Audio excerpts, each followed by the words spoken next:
गोविंद हरे मुरारे, हे नाथ नारायण वासुदेव। श्री कृष्ण गोविंद हरे मुरारे, हे नाथ नारायण वासुदेव।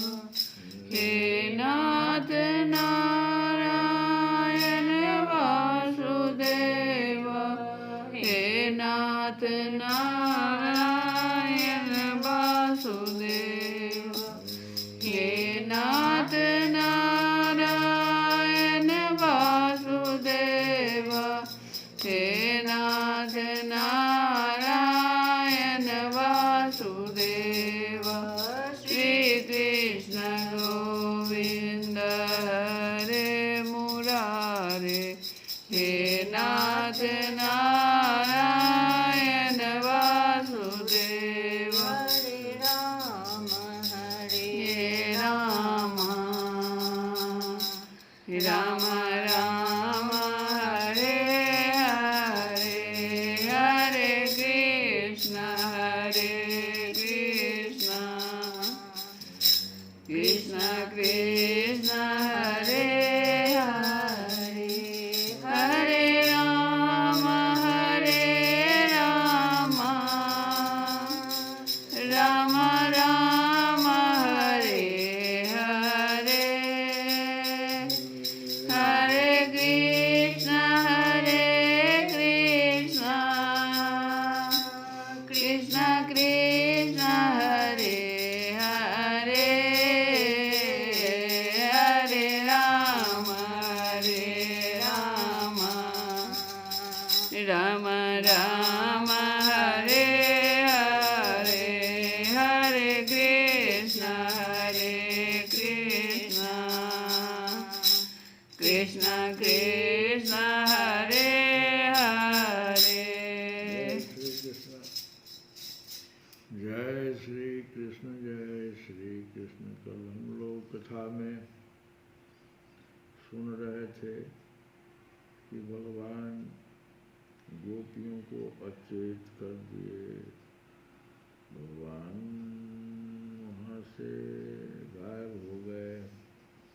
आज की कथा में भगवान फिर प्रकट हो रहे हैं और गोपियों को सांत्वना देंगे। सुखदेव जी कहते हैं, परीक्षित, भगवान की प्यारी गोपियां विरह के आवेश में इस प्रकार भांति भांति से गाने और प्रलाप करने लगी।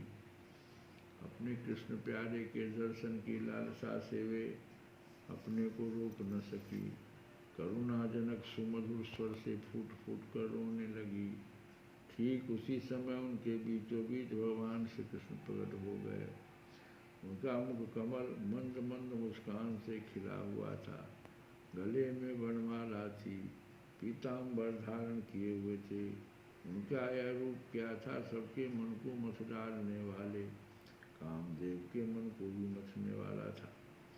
कोटि कोटि कामों से भी सुंदर परम मनोहर प्राणवल्लभ श्याम सुंदर को आया देख गोपियों के नेत्र प्रेम और आनंद से खिल उठे। वे सब की सब एक ही साथ इस प्रकार खड़ी हुई मानो प्राणहीन शरीर में दिव्य प्राणों का संचार हो गया हो। शरीर के एक एक अंग में नवीन चेतना नूतन स्फूर्ति आ गई हो। एक गोपी ने बड़े प्रेम और आनंद से श्री कृष्ण के कर कमल को अपने दोनों हाथों में ले लिया और वह धीरे धीरे उसे सहलाने लगी। दूसरी गोपी ने उनके चंदन चर्चित भूदंड को अपने कंधे पर रख लिया। तीसरी सुंदरी ने भगवान का चबाया हुआ पान अपने हाथों में ले लिया। चौथी गोपी, जिसके हृदय में भगवान के विरह से बड़ी जलन हो रही थी, बैठ गई। उनके चरण कमलों को अपने वक्षस्थल पर रख लिया। पांचवी गोपी प्रणय कोप से विवल होकर भौहें चढ़ाकर दांतों से ओठ दबाकर अपने कटाक्ष बाणों से बिनती उनकी ओर ताकने लगी। छठी गोपी अपने निर्णय सुनयनों से उनके मुख कमल का मकरंद रस पान करने लगी। परंतु जैसे संत पुरुष भगवान के चरणों के दर्शन से कभी तृप्त नहीं होते, वैसे ही वह उनकी मुख माधुरी का निरंतर पान करते रहने पर भी तृप्त नहीं होती थी। सातवीं गोपी नेत्रों के मार्ग से भगवान को अपने हृदय में ले गई। अब फिर उसने आंखें बंद कर ली। अब मन ही मन भगवान का आलिंगन करने से उसका शरीर पुलकित हो गया, रोम रोम खिल उठा और वह सिद्ध योगियों के समान परमानंद में मग्न हो गई। परीक्षित, जैसे मुमुक्ष जन परम ज्ञानी संत पुरुष को प्राप्त करके संसार की पीड़ा से मुक्त हो जाते हैं, वैसे ही सभी गोपियों को भगवान श्री कृष्ण के दर्शन से परम आनंद और परम उल्लास प्राप्त हुआ। उनके पीड़ा के कारण गोपियों को जो दुख हुआ था उससे वे मुक्त हो गई और शांति के समुद्र में डूबने उतराने लगी। परीक्षित, जो तो भगवान श्री कृष्ण अच्युत और एक रस है, उनका सौंदर्य और माधुर्य निरतिशय है, फिर भी विरह व्यथा से मुक्त हुई गोपियों के बीच में उनकी शोभा और भी बढ़ गई। ठीक वैसे ही जैसे परमेश्वर अपने नित्य ज्ञान बल आदि शक्तियों से सेवित होने पर और भी शोभायमान होता है। इसके बाद भगवान श्री कृष्ण ने उन ब्रज सुंदरियों को साथ लेकर यमुना जी के पुलिन में प्रवेश किया। उस समय खिले हुए कुंद और मंदार के पुष्पों की शोभी लेकर बड़ी ही शीतल और सुगंधित मंद मंद वायु चल रही थी। उसकी महक से मतवाले होकर भौरे इधर उधर मंडरा रहे थे। शरद पूर्णिमा के चंद्रमा की चांदनी अपनी निराली छटा दिखला रही थी। इसके कारण रात्रि के अंधकार का तो कहीं पता ही न था। सर्वत्र आनंद मंगल का ही साम्राज्य छाया था। वह पुरीन क्या था, यमुना जी ने स्वयं अपनी लहरों के हाथों भगवान की लीला के लिए सुकोमल बालू का रंगमंच बना रखा था। परीक्षित, भगवान श्री कृष्ण के दर्शन से गोपियों के हृदय में इतने आनंद और इतने रस का उल्लास हुआ, उनके हृदय की सारी आदि व्याधि मिट गई। जैसे कर्मकांड की श्रुतियाँ उनका वर्णन करते करते अंत में ज्ञान कांड का प्रतिपादन करने लगती है और फिर वे समस्त मनोरथों से ऊपर उठ जाती है, कृतकृत्य हो जाती है, वैसे ही गोपियाँ भी पूर्ण काम हो गई। अब उन्होंने अपने वक्षस्थल पर लगी हुई गिरोली केसर से चिन्हित ओढ़नी को अपने परम प्यारे श्री कृष्ण के विराजने के लिए बिछा दिया। बड़े बड़े योगेश्वर अपने योग साधन से पवित्र किए हुए हृदय में इनके लिए आसन की कल्पना करते रहते हैं, किंतु फिर भी अपने हृदय सिंहासन पर बिठा नहीं पाते। वही सर्वशक्तिमान भगवान यमुना जी की रेती में गोपियों की ओढ़नी पर बैठ गए। शास्त्र गोपियों के बीच में उनसे पूजित होकर भगवान बड़े ही शोभायमान हो रहे थे। सहस्त्र गोपियों के बीच एक दो गोपियाँ नहीं थी वहाँ पर, एक सहस्त्र कितना का होता है, हजारों हजार। परीक्षित, तीनों लोकों में तीनों कालों में जितना भी सौंदर्य प्रकाशित होता है वह सब तो भगवान के बिंदु मात्र सौंदर्य का आभास है, जो उसके एकमात्र आश्रय है। भगवान श्री कृष्ण अपने इस अलौकिक सौंदर्य के द्वारा उनके प्रेम और आकांक्षा को और भी उभार रहे थे। गोपियों ने अपनी मंद मंद मुस्कान, विलासपूर्ण चितवन और तिरछी भौहों से उनका सम्मान किया। किसी ने उनके चरण कमलों को अपनी गोद में रख लिया तो किसी ने उनके कर कमलों को। वे उनके संस्पर्श का आनंद लेती हुई कभी कभी कहती थी, कितना सुकुमार है, कितना मधुर है। ये सब कैसे हो रहा था?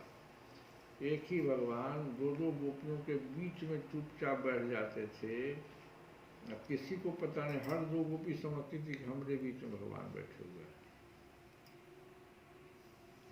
क्योंकि यह प्रश्न उठता है ना, जब हजारों हजार गोपियाँ थी तो सब किसका कैसे अपने गोद में हाथ ले लिया।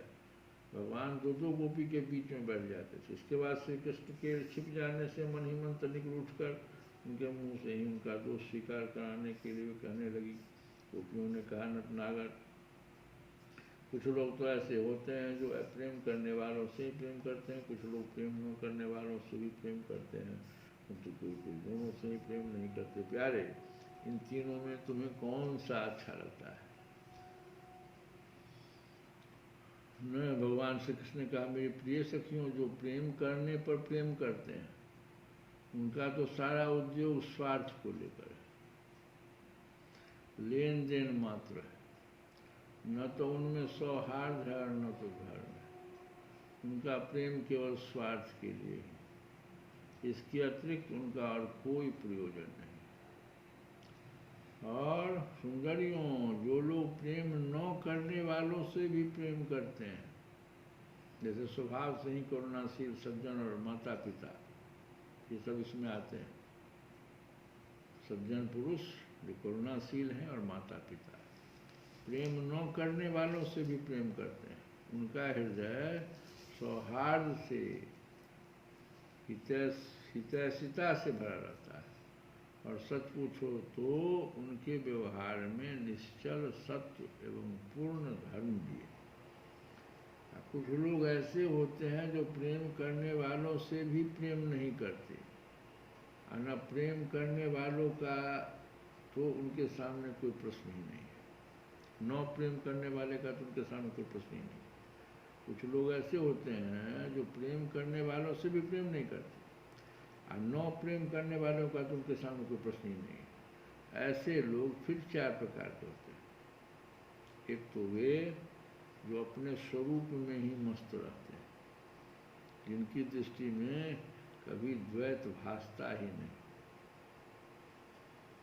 दूसरे वे जिन्हें द्वैत तो भासता है, परंतु जो कृत्य हो चुके हैं, उनका किसी से कोई प्रयोजन ही नहीं।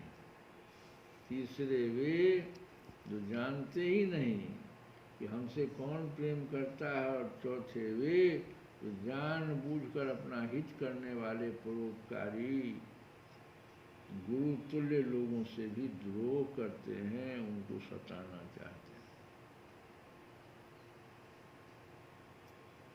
चौथा में ज़्यादातर लोग कलयुग बार है कि जानबूझकर अपना हित करने वाले परोपकारी गुरु तुल्य लोग, माता पिता और सब गुरु तुल्य ही तो है, द्रोह करते हैं, उनको सताना चाहते हैं, जबकि वो प्रेम कर रहे हैं।